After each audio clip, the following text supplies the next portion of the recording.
یہ زرارہ نام کا ایک شخص ہے جس کا واقعہ تاریخ میں نقل کیا گیا ہے، اور یہ زرارہ وہ زرارہ نہیں، زرارہ ابن عیون ایک 5ویں 6 امام کے صحابی جو بہت مشہور ہیں، جناب زرارہ سے بہت روایت ہیں، وہ ان کے بیٹے سے بھی بہت ساری روایت ہیں، ابن زرارہ سے بھی بہت ساری۔ یہ زرارہ الگ ہے، یہ مخالف تھا، دشمن اہل بیت تھا،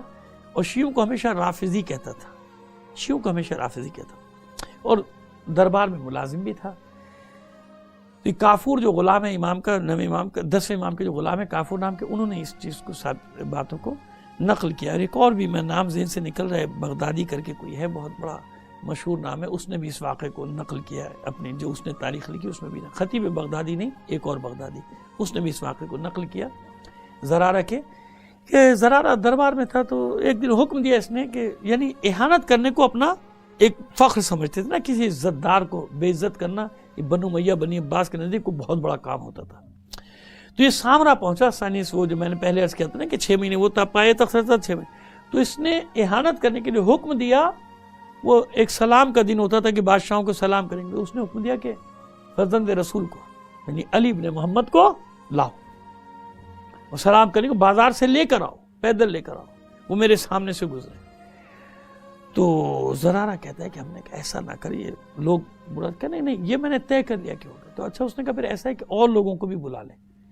تاکہ لوگ یہ نہ کہیں کہ صرف فرزند رسول کو بلایا ہے، یہ بات ہو جائے کہ بھئی سب کو بلایا تھا، سب سلام کرنے آ رہے تھے، ٹھیک ہے سب کو لا لو، یہ بات میں مان لیتا ہوں۔ تو فوجی بھی گزر رہے، تاجر بھی گزر رہے، امام، اور گرمی سخت تھی، امام کے پسینے میں تو پسینہ بھی آ رہا تھا۔ تو زرارہ کہتا ہے میں آگے بڑھا اور میں نے اپنا رومال پیش کیا، میں نے کہا فرزند رسول یہ صرف آپ کے اکیلے کے دل جوئی کے لیے میں نے جملہ کہا کہ یہ صرف آپ کے اکیلے کے لیے نہیں ہے بلکہ یہ سب کے لیے یہی حکم ہے جو ہو رہا ہے۔ تو کہتے ہیں امام نے مجھے دیکھا، اور مجھے دیکھ اب وہ جو میں نے آیت اب بتا رہا ہوں جو سرنامے کلام ہے وہ یہ آیت ہے، امام نے اس وقت تلاوت کیا اس آیت کو، سورہ ہود کی آیت ہے، 60 سے آگے کوئی نمبر ہے، بہرحال دیکھ لیجئے گا سورہ ہود میں۔ یہ اس موقع کی آیت ہے جب جناب صالح کے ناقے کی کوچیں کاٹ ڈالی گئی تھی، اور جناب صالح نے ان کو 3 دن کی مہلت دی تھی۔ قرآن اس واقعے کو نقل کر رہا ہے، فَعَقَرُوهَا، پس انہوں نے کیا کیا، کوچیں کاٹ ڈالی ناقے کی، فَقَالَ، تو جناب صالح نے ان سے کہا تَمَتُّعُوا فِي دَارِكُمْ 3 أَيَّامٍ، یہ میں نے سرنامے کلام میں یہ آیت پڑھی ہے جو ابتدا کی ہے۔ تو آپ نے کہا تھا کہ آپ اپنی قوم سے کہ جاؤ 3 دن تک اپنے گھروں میں آرام کر لو، تم تمتعوا فی دارکم 3 ایام، 3 دن تک اپنے گھروں میں آرام کر لو، 3 دن تک بیٹھے رہو۔ پر اس کے بعد کیا ہوگا؟ پس اس کے بعد اللہ کا وعدہ، ذالک وعد غیر مکذوب، یہ اللہ کا وہ وعدہ ہے کہ جس میں کوئی کذب نہیں ہے، جھوٹا نہیں ہوگا، یعنی اللہ کا عذاب آئے گا۔ یہ اس کی سمجھ میں نہیں آئی بات کہ کیوں کہا امام، میں کچھ کہہ رہا ہوں، امام یہ آیت پڑھ رہے ہیں تمتعوا فی دارکم 3 ایام، ذالک وعد غیر مکذوب، اپنے گھروں میں 3 دن تک آرام سے بیٹھ جاؤ،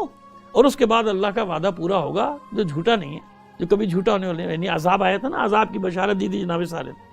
خبر سنا دی اب تم پر عذاب آئے گا، 3 دن تک بیٹھو، 3 دن میں وہ عذاب آ رہا ہے جس کا میں نے تم سے کہا تم پر آ رہا ہے، نہیں سمجھ میں۔ کہتا ہے میرا ایک دوست تھا رافضی، خود کہتا ہے کہ رافضی تھا، میں اس رافضی کے پاس گیا اور میں نے جا کے کہا اس کو کہ بھئی آج میری تمہارے امام سے ملاقات ہے، تمہارے امام نے یہ کہا، تو اس رافضی نے کہا کہ تیری خیریت اسی میں کہ چلا جا، اپنا مال وال سب اپنے گھر سے نکال دیں، یہ جو امام نے آیت پڑھی ہے نا 3 دن میں عذاب آئے گا، 3 دن بعد یہ نہیں ہوگا، یہ مر جائے گا، متوکل اب زندہ نہیں رہے گا، اس دنیا میں نہیں رہے گا، اب تو چلا جا، اپنا مال وال جو بچا سکتا ہے بچا لے۔ کہتے ہیں میں نے اس کا مذاق اڑایا اور مذاق اڑا کے گھر میں آ گیا، لیکن جب رات کو سویا، جب 2 دن گزر گئے تو میں ڈر گیا دل میں کہ بھئی احتیاط کرنے میں کیا حرج ہے، احتیاط کرے۔ میں نے خوب مذاق اڑایا، کیا ایسے کوئی ہوتا ہے، ایک آدمی نے کہہ دیا اور یوں عذاب آ جائے گا 3 دن بعد۔ جناب صالح تھے، اسے کیا معلوم کہ یہ تو صالح نہیں، فخر صالح، جن پر جناب صالح فخر کریں تو یہ وہ ہستیاں ہیں۔ صلوات بھیجیے محمد آل محمد پر۔ اب جناب کہتا ہے کہ 2 دن کے بعد مجھے شبہ ہوا اور میں نے اپنا سب مال و متاع یہ سب نکالا اکالا، یہاں سے اس کے گھر سے جو اس نے گھر دیا ہوا تھا، اپنے محل میں مجھے گوشہ دیا ہوا تھا، متوکل سب نکال کے میں نے دوسری کا منتقل کیا رہ گیا۔ کہ 3 دن رات ختم ہوئی ہے، 3 دن یعنی 3 دن مکمل ہوا، 4 دن کی صبح ہوئی ہے، اس کے بیٹے نے ترک غلاموں کے ساتھ مل کر حملہ کیا ہے، اس کے ٹکڑے ٹکڑے کر ڈالے، ٹکڑے ٹکڑے، یعنی پہچاننے کے، دفن کرنے کے قابل بھی نہیں چھوڑا۔ اسی لیے ملونوں میں سے کسی کی قبر ہی نہیں ہے، کہیں قبر نہیں، کہ سب کے انجام ایسے ٹکڑے ٹکڑے کر ڈالے۔ اور اس کے بعد وہی ہوا کہ گھروں پہ حملہ کیا اس کے حامیوں نے، تو میرے گھر میں تو کچھ تھا ہی نہیں، میں تو اپنا مال پہلے منتقل کر چکا تھا، اپنی جان بچا کے میں بھاگ گیا اکیلا۔ بعد میں وہ سارا مال میں نے کہا بس کہتے ہیں یہ واقعہ میرا سبب بنا کہ پھر میں نے توبہ کی، جو میں شیعوں کو رافضی کہتا تھا اس سے میں نے توبہ کی اور میں نے مذہب شیعہ کو اختیار کیا۔